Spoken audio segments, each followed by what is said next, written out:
Samsung Galaxy S8 versus iPhone 7 Plus water test. You know, the playing field has finally been leveled. The iPhone 7 Plus now has water resistance, and the Samsung Galaxy S8 keeps its IP68 rating. So they're almost fair when it comes to this. But still, I want to see which one is more capable in the water. I mean, I know you're not supposed to use these things without a case, but still, some of us want to occasionally go into the pool, grab a picture or something like that. So let's see what these phones are capable of in up to 5 to 6 feet of water here. Now, the Samsung Galaxy S8 has IP68 water resistance, which is 5 meters for 30 minutes. The iPhone has 3 meters for 30 minutes. So even though officially it's not supposed to be in 5 feet of water, we're gonna put it there and see what happens. So got the product red, gray, I believe. Man, these things are absolutely stunning, but how are they in the water? Let's find out. So actually, we're gonna start, I believe, with about 3 feet, so the water resistance rating of the iPhone, and then we're gonna add more water and go to 5 feet and see if the iPhone can keep up, and after that, maybe we'll go take it in the water and splash around with it. Let's get started. All right, so first things first, I just wanna play around with a little bowl here, see what happens, you know, how the water affects these devices. So the iPhone first, you know, I don't expect it to work underwater, the display, but how about this guy? Oh, it does. Oh no, not for me though, for random presses. Can you take pictures underwater using the buttons like usual? It actually works really well with water on its display. That's surprising. So as you can see, I got a bunch here and it's pretty responsive with water on there. The iPhone, not so much. It's kind of giving me some trouble here. So, you know, using it with water on the display on the Galaxy is the winner here. But let's open up the camera, see what happens if we put it in the water with the camera. Oh my goodness. Okay, so let's say you want to start recording. Oh, more tutorials, alrighty. Hello, that's triggering random stuff. Yeah, I can't really start recording, but you know, it's capable in just like 6 inches of water here. No problem with the iPhone. So let's jump into 3 feet and see what happens. Galaxy over here and iPhone over here. All right, so let's lower this in here. Kind of sketchy, but. So the water level starts a little bit over the plastic portion of this. And you know, we did this for the iPhone last year. Pretty much, it doesn't matter how much volume water you have. You know, like a pool versus this, it's still the same pressure as it is height. There these are. So this one's activated some sort of Siri command. Can't really see anything wrong yet, so I guess we'll let them sit. And completely forgot this. So I guess we'll give it about 30 seconds to a minute, see if anything starts happening. But you know, even at 3 feet, this thing isn't even at its max capacity, the Samsung Galaxy S8, so I don't really expect anything to go wrong here. The iPhone officially, Apple advertises it as splash proof, so it's not meant to go and be submerged in water. But still, we'll find out. So we just achieved 3 minutes, no change. I can see that usually in water tests, the screen will start freaking out once it's affected. The digitizer goes crazy. You see like water creep, but this time around, really nothing. So, you know, at 3 feet, the iPhone's maximum capacity at 3 minutes, nothing has happened. So at 5 minutes or maybe even 10, we're gonna go ahead and add up to 5 feet of water and see really how far they can go, if it'll still survive. Obviously, I have more hope on the Galaxy as the rating is better. Maybe they even improved some stuff inside. We don't really know until we test them. But still pretty good, pretty good. Not that I recommend you do this. I mean, if you guys drop your phone in the water, definitely pull it out. Don't have it sit there. But if it does fall, seems to be good. But then again, you always hear those stories like, you know, fell 1 foot in a little puddle of water and it's broken, so there's always extremes. All right, so let's keep going till 10 minutes, then we'll add more. All right, so approaching 10 minutes here and I've got to add some more. Oh, whoops.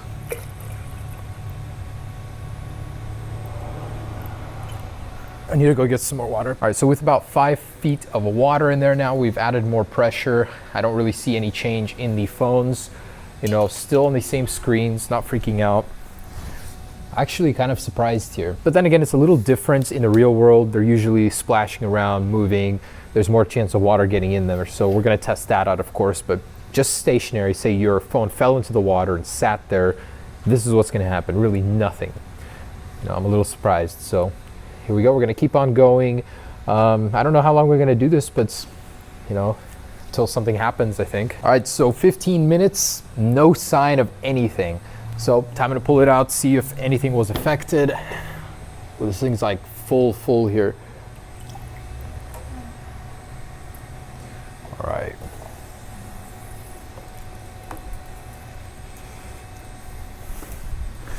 All right, here they are. So I can immediately tell the screen is working on the Galaxy. What? Home button's not working? What in tarnation?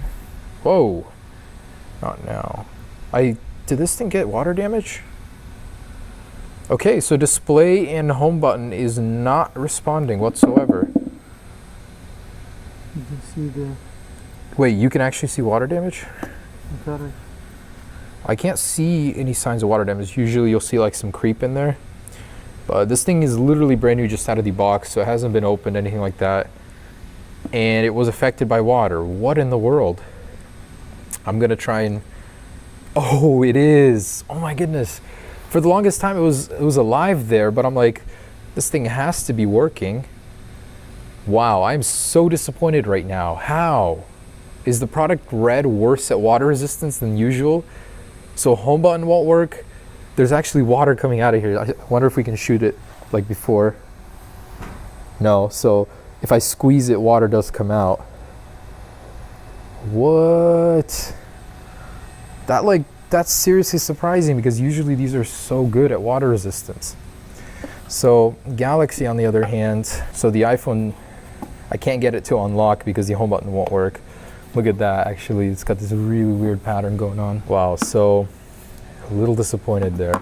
Samsung Galaxy, as if it just came out of the box. No issues, it was totally in its depth, you know, that was its rating, so I'm not too surprised for that one. All right, so I don't think I can get that to work, but I'm gonna try and get as much water out as possible.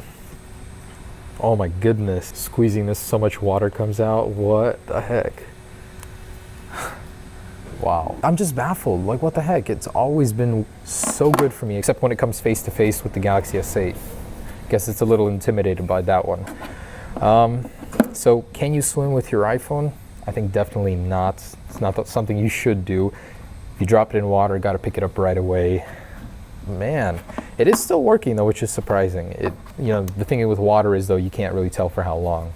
It might be tonight, it might be tomorrow that it'll just stop working, or some features might stop working. So there's that. Oh, display started working again. Home button just activated on its own.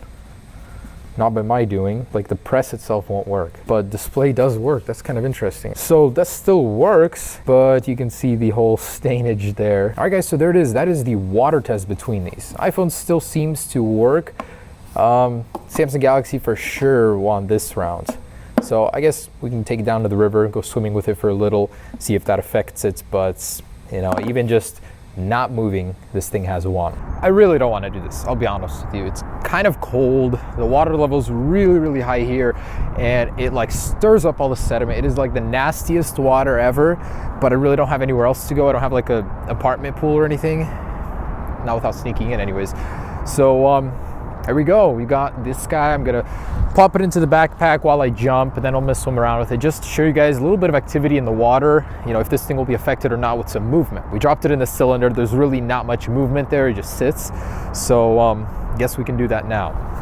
All right, so really it'll just go in here. There'll still be water and everything, the water gets in through there easily. But just so you can see that it'll like hit the water and everything. Okay. Man, it is freaking cold. By the way, everyone that was saying, yeah, this is an Apple t-shirt from the campus on Cupertino. Just put a Samsung sticker on it myself.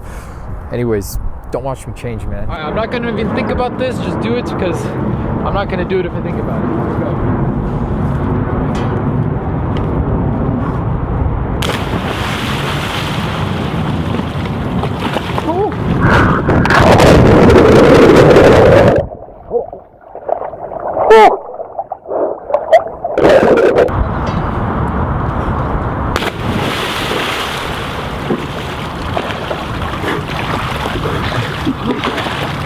Come on, man, it's not even that cold. Oh, that's freaking cold. Alright, so heck of water in there. All my euros. Cool. Anyways, also in here with all this water, as you guys can see, the Samsung Galaxy S8 still working just fine. So I'm gonna start recording, jump in again, try not to get hypothermia here. Let's put it on 4K here. I hope I don't drop this. This is so thin and okay. I'm gonna hold on to this with 2 hands. I don't trust myself. Okay, there we go.